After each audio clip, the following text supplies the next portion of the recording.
Now we come to the intermediate water. So we want to know where is it formed, the intermediate water. Water that you find at depth of up to 1,000 meters in the Western Pacific Ocean. Where is it formed?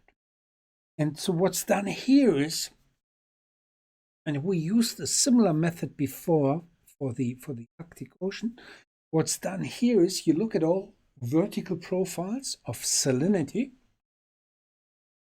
You determine the depth where you have a salinity minimum,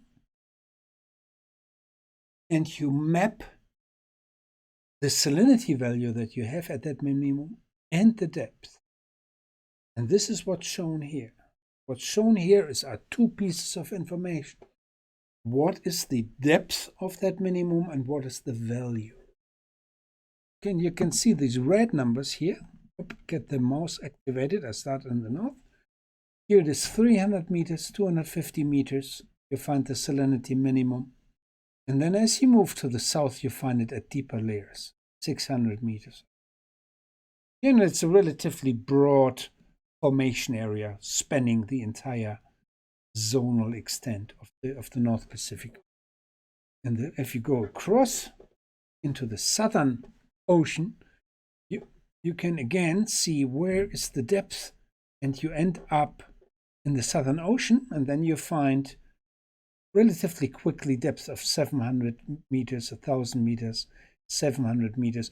And again, you can use the trick of what can happen to the salinity minimum. It can only weaken along the path.